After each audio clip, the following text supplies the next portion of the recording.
This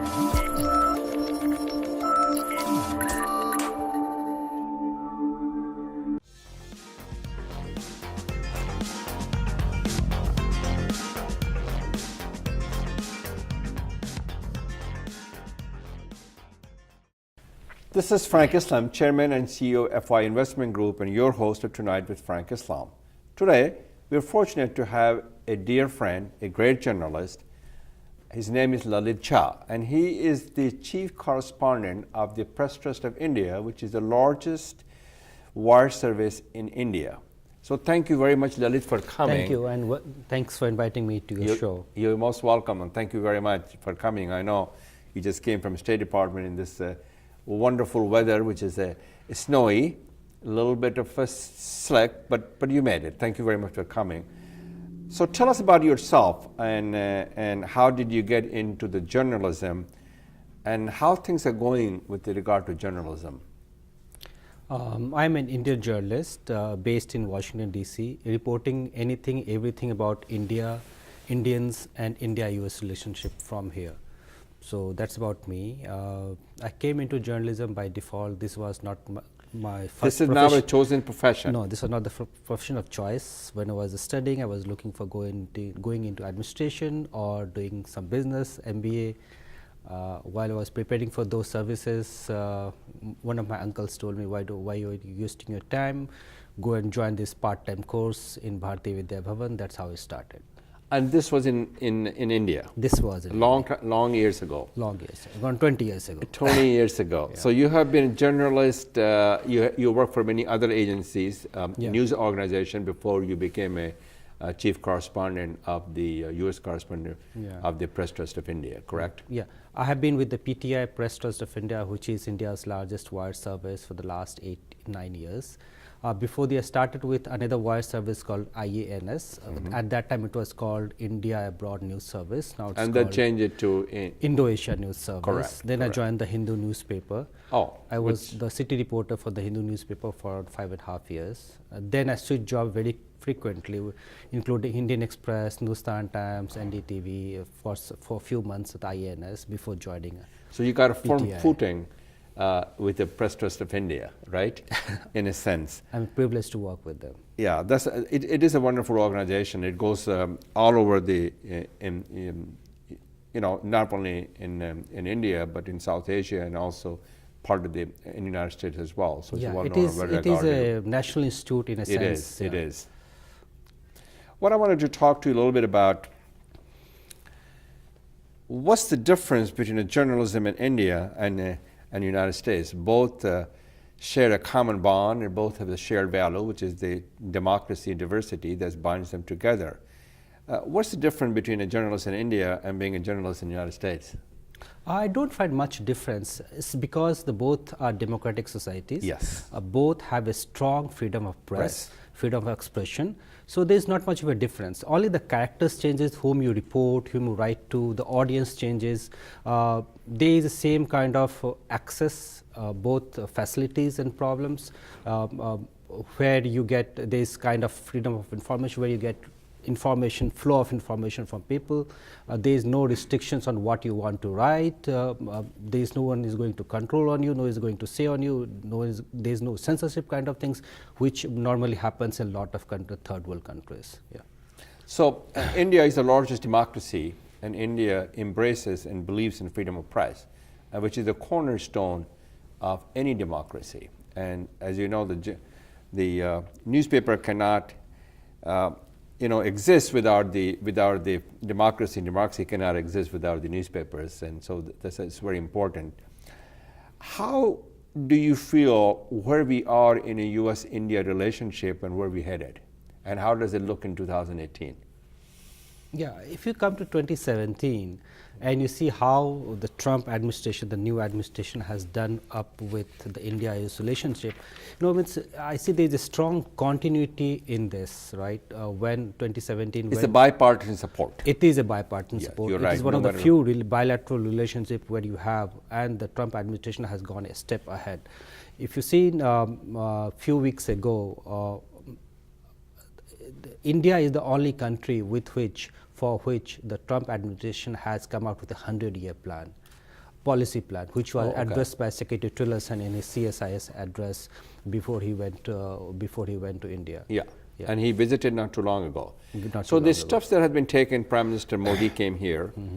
We have a new ambassador, which is good. And the trade has been increased, which I think is now close to 80 billion a year, if I remember correctly, which is only about 10 months. Yeah. Perhaps it's more than that. And I would hope that in 10 years we have $1 trillion trade deal between India and the United States. And there's some irritant issue that, can you shed some light, for example, the visa situation? What do you think of that? What's headed and what's going to happen? There's nothing concrete that has happened because I don't think the Congress will allow to pass, because the H-1 visa is a very key ingredient of America's entrepreneurship and business, because we need them. We need them to come over here to start the business and to be part and parcel of our fabric of our life, who we are as an American. I came as an immigrant. I embody the American dream. And so I am a recipient of America's kindness and generosity. What's your thoughts on that, where we are on that issue? We have to look at what the final version of that immigration policy is. They don't even have a policy in the Congress. There's nothing going on right now. Yeah, even today, President Vella was going to Quantico for the FBI address. He addressed the press at the White House itself before boarding Marine One, where he briefly talked about immigration in view of the 2 terrorist attacks which happened in New York in recent past. He talked about doing away with chain immigration and visa diversity visa. But he also talked about the merit-based immigration system. If he comes out with any policy which gives privileges, advantages to people of merit, it's people from India would benefit the most, right? Because they have the most talented people who come to America shore to get educations and they start the business, and we need them. It's very important. So you're talking about the talent pool lies in country like right. India. It's not the family reunion. That's what his problem is. That he doesn't believe in it. Correct? Yeah.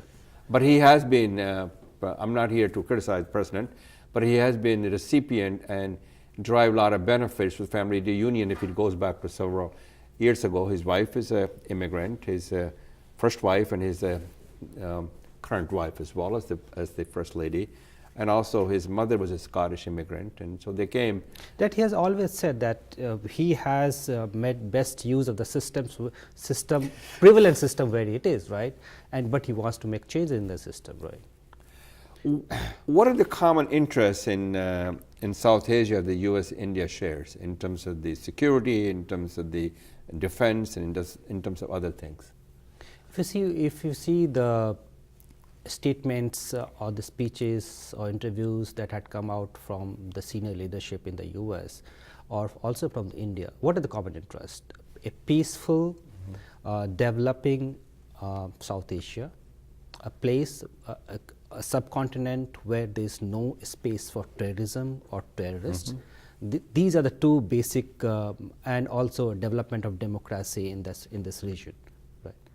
So, but they also, do you believe, and there has been some discussion, that the U.S. close to India because they're trying to contain China, which I don't think that's the case, because I think that's my personal view, and you can express your own view on this thing, because U.S.-India relationship is very, it has been for many, many years, and it has a bipartisan support, and we need to strengthen, broaden, and deepen our engagement with India because our values, who we are as an American, and the most important is democracy, the diversity that binds us together.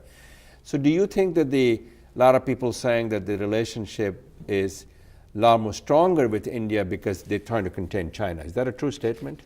I don't think so, because what are the foreign policy of any country is driven by their national interest. US national interest and India's national interest, the two are the largest democratic countries of the world, right? They have common values. They are multi-ethnic, multicultural, very well said. In the society. Multi-faith, multicultural, and diversity. So when their leaders meet, they have a lot of similar things to talk about. So they understand each other, right? So and they have a common goal of a global goal also, which is a peaceful world, right? That's how these two countries are meeting to each other, coming closer each other, right? And both the countries want a peaceful Indo-Pacific region, peace in the entire region. Right. And India has a very important role to play in building that peace because they are the anchor of stability and security in that part of the world. Yeah. Considering situation in Pakistan, considering what's going on in Afghanistan. Talk about the Afghanistan. Do you think that the United States is sort of pushing India to get militarily involved with Afghanistan? No, I don't think so. I haven't seen any statement coming out of either US or India that India has any military role to play in Afghanistan. India doesn't want to do that, and US also doesn't want India to do it. India has established itself, charted its own course post 9/11, its role in India, which is in Afghanistan, which is development, economic development. Makes sense. Of the country, right? And you know, India and Afghanistan has a long established cultural relationship, right? So what exactly India is currently doing to help in terms of the economy of Afghanistan? As I understand, there are some people, there are relationship and engagement between Afghanistan and India. So is it mostly relates to the economy, education, and the business relationship and trade and investment and commerce? Is it beyond that? Is it more than that? I think it's almost same thing that you have said. Today the Pentagon came out with a report, its semi-annual report on Afghanistan, in which there is one paragraph on India. He says India is the most reliable partner, regional partner for Afghanistan. It tells a lot. India is one of the largest donor for to rebuild Afghanistan. For rebuild Afghanistan, India is mostly involved in economic development, road infrastructure, but it also is involved in making Afghan forces, security forces, strengthening them, making them more capable so that they can fight up with their terrorist organizations or insurgents in a strong way. In the recent past, in the last few years, India has also supplied like few helicopters to them to enable their air forces to strike. So they're trying to strengthen the military force as well as the army and also the air force. The idea is to make Afghanistan independent and strong in itself. Sustainable. Right? Sustainable itself. And make independent. Okay. We'll come back and in 1 minute and we'll talk a little bit more about where we are in terms of the relationship. Okay. अब आपका होगा अपना घर, सपना घर।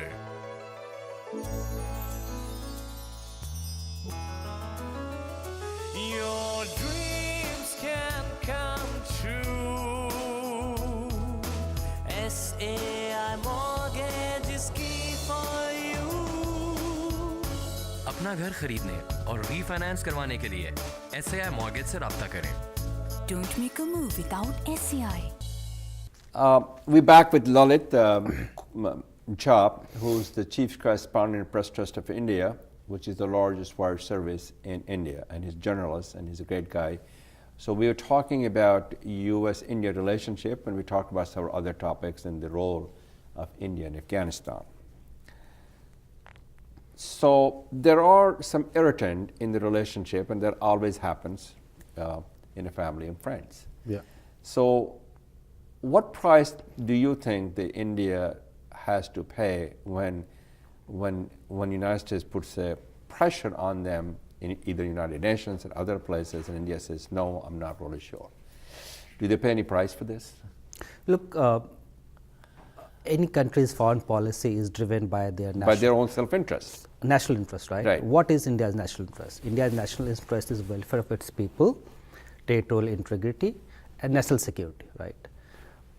If there are three things that are common with anything, right, it will go with the US. But there's a lot of time instances. For instance, the WTO meeting last week, which I just, in fact, concluded this week, India stood its ground, right? Because it didn't see the issues that came up in the WTO will meet That's the World Trade Organization. World Trade Organization, where its welfare of the people who are not being taken care of, right? So it stood its ground over there.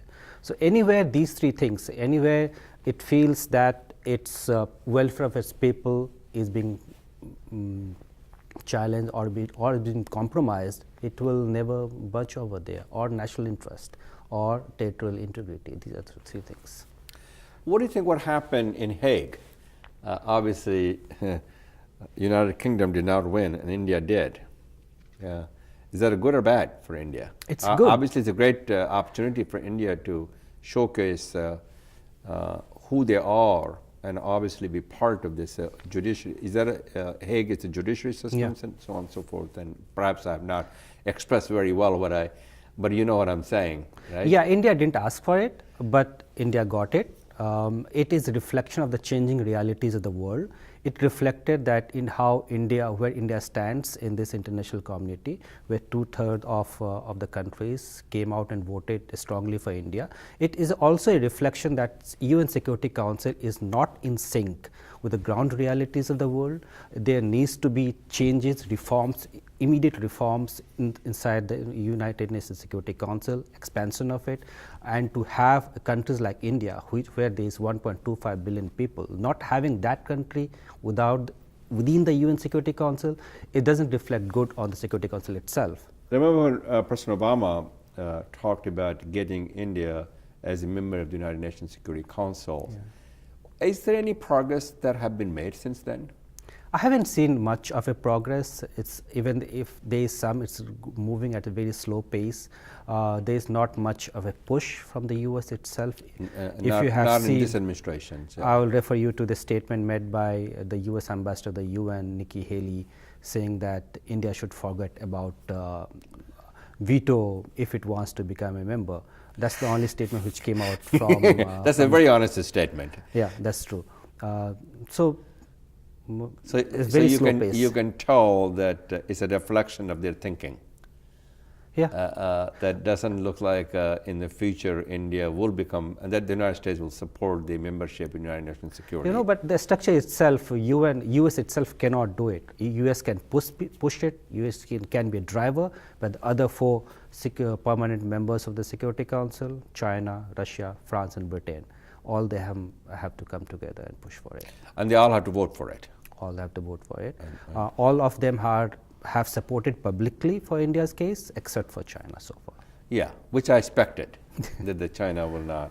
And US are the first country to endorse it. President Obama did, if I remember. And when I traveled with President Obama to India 2 years ago, and he said that in publicly he made that statement that he will support that. Now, Pakistan is a neighbor, and there are some challenges and issues between India and Pakistan, and they have a shared heritage, shared history, shared background, shared belief. There are a lot that has in common between the two nations. We dress the same way, we eat the same things. Right? Culture, cuisine. We dance most of Punjabis. The dialogue is no different. And so my question to you is, Lalit, where we are in the Pakistan-India relationship, where it is headed, and what needs to be done to make sure that they can work together. They have a shared goals in making sure there's a vibrant and strong relationship between the two countries. The former and not only it's the government to government, but the people-to-people engagement as well. See, the former Prime Minister of India, Atal Bihari Vajpayee, yes, said, he said, we can change our friends, not our neighbors. Very well said. Right. So Pakistan is our neighbor, will be our neighbor, and India. They're not going anywhere. They're going to stay there, right? Yes. And if you say since 1947 onwards, every Prime Minister, be of any government, have taken steps and measures sincerely to have friendship with Pakistan, including Prime Minister Modi. The day he was elected, he invited the leaders of all the 7 South Asian countries, and he including invited Nawaz Pakistan, Sharif also, right? yes. And he was sincere in his efforts.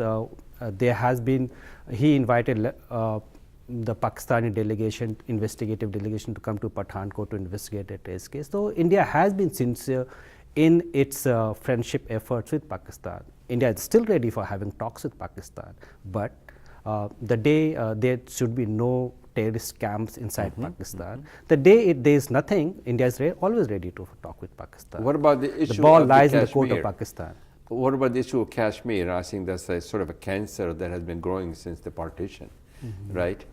And they will, the Pakistan will bring up the issue. And first of all, I'm not really sure where it is headed in that issue. It has been going on for 70 years, right? Yeah.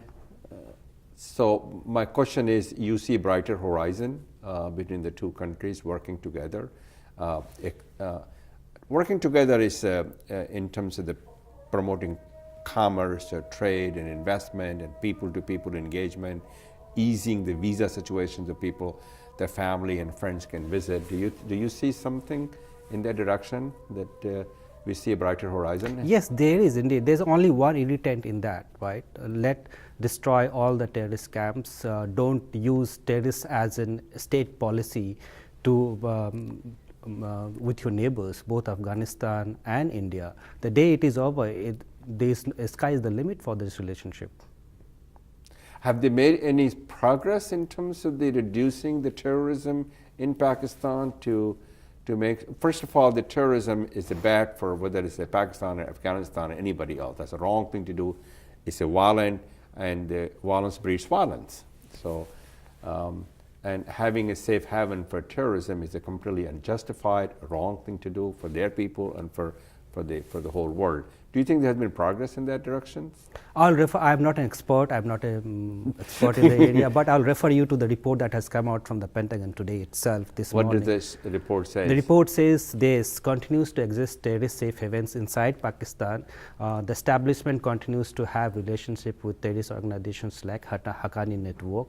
And for the first time, this report has been coming out every 6 months for the last 10 years. For the first time, Pentagon is saying on record that we are ready for unilateral actions if there is divergence of views on fight against terrorism with Pakistan. It means a lot. So that's what the driving and the relationship, easing the relationship and the tension between the two nations, India and Pakistan. And I think that's the only major irritant. that's the major irritant. Yeah. Okay. The day it is over, sky is the limit, I will say. The sky is the limit. We are talking to Lalit Jha, who's the chief correspondent and a great journalist from Press Trust of India. We'll be right back. अब आपका होगा अपना घर, सपना घर।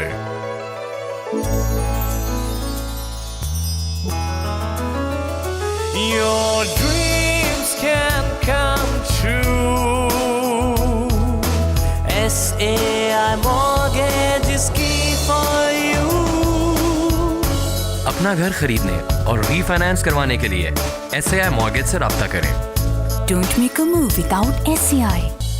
So we're back with Lalit Jha, who's the chief correspondent of Press Trust of India in the United States. So Lalit, thank you very much. India is the largest buyer, one of the largest buyer of the defense in equipments and the arsenals and so on and so forth from the United States. The United States is in the business of making money, and obviously they do the same thing Saudi Arabia and other Gulf countries. United States does that. So do you think that there's a little bit irritant as far as the Beijing, as far as China is concerned, as far as the Pakistan is concerned, to them? There is they feel that all the money, all the defense things are going to India rather than to them. I'll come to China and Pakistan later on, but let's come to the India-US defense relationship. Yes. In the last 10 years, 1 decade, India has bought equipments from the US worth more than $15 billion, and it's going to increase multiple And times. continue, yeah, you're right. Multiple times in the next few years, next decades. This is in fact a reflection of the growing relationship between India and US, the 2 largest democratic countries in the world. And when you see India's defense posture, it's always defensive in nature. It's not an aggressive in nature. It's always kept its forces or equipment so that it can defend itself from any any third country or can protect Any foreign power. and foreign power and protect the territorial integrity. That's what his policy is. That's what it's always built up. And you know, India doesn't has much of a strong defense force and manufacturing base. It is seeking the help of US. Now it's a strong natural ally to help it build up its strong defense manufacturing base to itself. Yeah. That's a good way to put it. So, so obviously, if your neighbor like China and Pakistan, they're a little bit of. Do you think they're irritant to that because of the things that the United States is doing? No, I don't think there is no reason for either Pakistan or China to be concerned about to be concerned or worried about it. India is making itself a strong military power, not to attack anyone, but to defend itself. That's the only thing it has done. It is doing so. Which all strong countries do it, right? That should be. And is India, in terms of the army, is one of the largest in the world in terms of the army? You know, the defense. They have a lot of people in the army that they. Not it is. It is one of the largest. That's not, what I heard. Not the top one, but it comes. I don't have the exact figures, but it's among the top 5. I wanted to ask you a question, which is sort of a near and dear to me. I am Indian. I love. I was born in India. I care deeply about India. I also am Indian Americans, and I strongly believe that the Indian diaspora community has been very strong, vibrant, and has done a lot with. If you remember the US-India nuclear deals, and they have been an active participant in talking to the Congress and trying to work out the arrangements, which is a wonderful thing to do.